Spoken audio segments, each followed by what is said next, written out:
कभी कभी रिश्तों की सबसे बड़ी परीक्षा ताने और चुप्पी के बीच होती है, जहां एक मुस्कान हर कटाक्ष का जवाब बन जाती है और प्रेम हर कड़वे शब्द के पार जीतता है। यही कहानी है उस बहू की जिसने हर तकलीफ सहकर भी अपने घर के आंगन में प्यार का दीप जलाए रखा। तो चलिए शुरू करते हैं। अरे बहू, कहां मर गई? अंदर से आवाज आई। जिंदा हूं मां जी, सास कहती है। तो फिर मेरी चाय क्यों अभी तक नहीं आई? कब से पूजा करके बैठी हूं। बहू, ला रही हूं मां जी। बहू चाय के साथ भजिया भी ले आई। सास ने कहा, तेल का खिलाकर क्या मारोगी? बहू ने कहा, ठीक है मां जी, ले जाती हूं। सास, रहने दे, अब बना दिया है तो खा लेती हूं। सास ने भजिया उठाई और कहा, कितनी गंदी भजिया बनाई है तुमने। फिर बहू कहती है, मां जी, मुझे कपड़े धोने हैं, मैं जाती हूं। बहू दरवाजे के पास छिपकर खड़ी हो गई। सास भजिया पर टूट पड़ी और पूरी भजिया खत्म कर दी। बहू मुस्कुराई और काम पर लग गई। दोपहर के खाने का वक्त हुआ। सास ने फिर आवाज लगाई, कुछ खाने को मिलेगा? बहू ने आवाज नहीं दी। सास फिर चिल्लाई, भूखे मारोगी क्या? बहू आई और सामने खिचड़ी रख दी। सास गुस्से से बोली, ये क्या है? मुझे इसे नहीं खाना, इसे ले जाओ। बहू ने कहा, आपको डॉक्टर ने दिन में खिचड़ी खाने को कहा है, खाना तो पड़ेगा ही। सास मुंह बनाते हुए, हां, तू मेरी मां बन जा। बहू फिर मुस्कुराई और चली गई। आज उनके घर पूजा थी। बहू सुबह 4 बजे से उठ गई। पहले स्नान किया, फिर फूल लाई, माला बनाई, रसोई साफ की, पकवान और भोज बनाया। सुबह के 10 बज गए। अब सास भी उठ चुकी थी।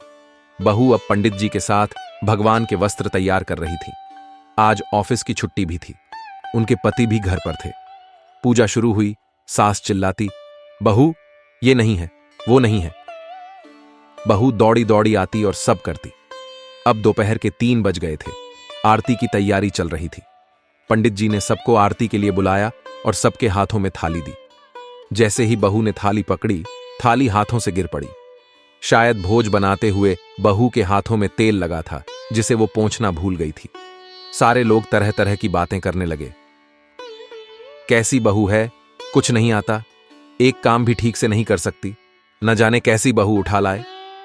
उसके पति भी गुस्सा हो गए, पर सास चुप रही, कुछ नहीं कहा, बस यही बोल के छोड़ दिया, सीख रही है, सब सीख जाएगी धीरे धीरे। अब सबको खाना परोसा जाने लगा। बहू दौड़ दौड़ के खाना देती, फिर पानी लाती। करीब 70-80 लोग हो गए थे। इधर 2 नौकर और बहू अकेली, फिर भी वहां सारा काम बहुत ही अच्छे तरीके से करती रही। अब उसकी सास और कुछ आस पड़ोस के लोग खाने पर बैठे। बहू ने खाना परोसना शुरू किया। सबको खाना दे दिया गया। जैसे ही पहला निवाला सास ने खाया, तुमने नमक ठीक नहीं डाला क्या? एक काम ठीक से नहीं करती, पता नहीं मेरे बाद कैसे ये घर संभालेगी। आस पड़ोस वालों को तो जानते ही हो ना साहब, वो बस बहाना ढूंढते हैं नुक्स निकालने का। फिर वो सब शुरू हो गए, ऐसा खाना है, ऐसी बहू है, ये वो वगैरह वगैरह। दिन का खाना हो चुका था। अब बहू बर्तन साफ करने नौकरों के साथ लग गई। रात में जगर्राता का कार्यक्रम रखा गया था। बहू ने भी 1-2 गीत गाने के लिए स्टेज पर चढ़ी। सास जोर से चिल्लाई, मेरी नाक मत कटा देना, गाना नहीं आता तो मत गा, वापस आ जा। बहू मुस्कुराई और गाने लगी। सबने उसके गाने की तारीफ की, पर सास मुंह फुलाते हुए बोली, इससे अच्छा तो मैं गाती थी जवानी में, तुझे तो कुछ भी नहीं आता। बहू मुस्कुराई और चली गई। अब रात का खाना खिलाया जा रहा था। उसके पति के ऑफिस के दोस्त साइड में ही ड्रिंक करने लगे। उसका पति चिल्लाता, थोड़ा बर्फ लाओ, तो सास चिल्लाती, यहां दाल नहीं है। फिर चिल्लाता, कोल्ड ड्रिंक नहीं है, पापड़ ले आओ। इधर उधर आखिरी में उसके पति की शराब गिर पड़ी उसके एक दोस्त पर और बोतल टूट गई।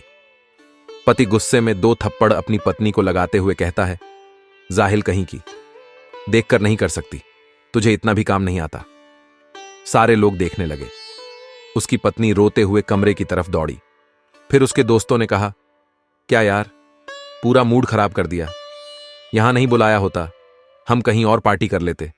कैसी अनपढ़ गंवार बीवी ला रखी है तूने, उसे तो मेहमानों की इज्जत और काम करना तक नहीं आता, तुमने तो हमारी बेइज्जती कर दी। अब आस पड़ोस की औरतों को और बहाना मिल गया था। वो कहने लगीं, देखो क्या कर दिया तुम्हारी बहू ने, कोई काम की नहीं है। मैं तो कहती हूं अपने बेटे की दूसरी शादी करा दो, छुटकारा पाओ इस गंवार से। सास उठी और अपने बेटे के पास जाकर उसे थप्पड़ मारा और कहा, अरे नालायक, तुमने मेरी बहू को मारा, तेरी हिम्मत कैसे हुई, तेरी टांग तोड़ दूंगी। उसके बेटे के दोस्त कुछ कहने ही वाले थे कि उसकी मां ने घूरते हुए कहा, चुप, बिल्कुल चुप। यहां दारू पीने आए हो जबकि पता है आज पूजा है और तुम्हें पार्टी करनी है। कैसे संस्कार दिए हैं तुम्हारे माता पिता ने? और किसने मेरी बहू को जाहिल बोला? जरा इधर आओ, चप्पल से मारूंगी अगर मेरी बहू को किसी ने शब्द भी कहा तो। अरे पापी, तूने उस लड़की को बस इसलिए मारा कि तेरी शराब टूट गई। पापी, वो बच्ची सुबह 4 बजे से उठी है, घर का सारा काम कर रही है, न सुबह से नाश्ता किया न दिन का खाना खाया, फिर भी हंसते हुए सबकी बातें सुनते हुए, ताने सुनते हुए घर के काम में लगी रही। तेरे यार दोस्तों को वो अच्छी नहीं लगी, जूते से मारूंगी तेरे दोस्तों को जो कभी उन्होंने ऐसा कहा। उसके यार दोस्त चुपके से खिसक ली। अब सास बहू के कमरे में गई और बहू का हाथ पकड़कर बाहर लाई। सबके सामने कहने लगी, किसने कहा था अपनी बहू को घर से निकाल के दूसरी बहू ले आना? जरा सामने आओ। कोई सामने नहीं आया। फिर सास ने कहा, तुम जानते भी क्या हो इस लड़की के बारे में? ये मेरी माँ भी है, बेटी भी। माँ इसलिए कि मुझे गलत काम करने पर डांटती है, और बेटी इसलिए कि कभी कभी मेरी दिल की भावनाएं समझ जाती है। मेरी दिन रात सेवा करती है, मेरे 1000 ताने सुनती है, पर एक शब्द भी गलत नहीं कहती, न सामने न पीठ पीछे। और तुम कहते हो दूसरी बहू ले आऊं। याद है ना छुटकी की दादी, अपनी बहू की करतूत। सास ने गुस्से से पड़ोस की महिला को कहा, अभी पिछले हफ्ते ही तुम्हें मियां बीवी भूखे छोड़ घूमने चले गए थे। मेरी इसी बहू ने 7 दिनों तक तुम्हारे घर पर खाना पानी, यहां तक कि तुम्हारे पैर दबाने जाती थी, और तुम इसे जाहिल बोलती हो। जाहिल तो तुम सब हो जो कोयले और हीरे में फर्क नहीं जानते।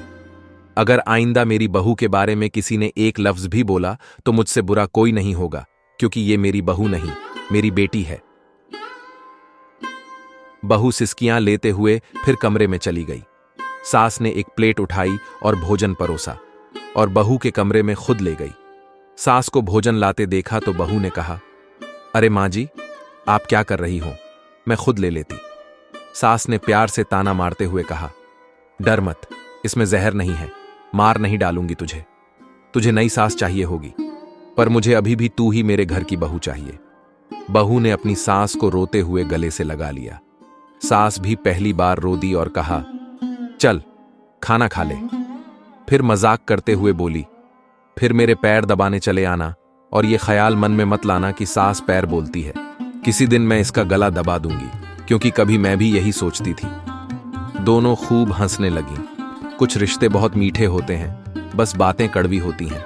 रिश्तों की खूबसूरती सिर्फ मुस्कुराहटों में नहीं, बल्कि उन आंसुओं में भी होती है जो हम एक दूसरे के लिए बहाते हैं। सच्चे अपनेपन की पहचान तानों में नहीं, उस खामोश समझदारी में होती है जो दिल की गहराइयों में बसी होती है। कभी कभी कड़वाहट के पीछे छुपी मिठास ही रिश्तों को सच्चा बनाती है, और यही एहसास है जो सास और बहू के बीच के इस अनमोल बंधन को संजोता है।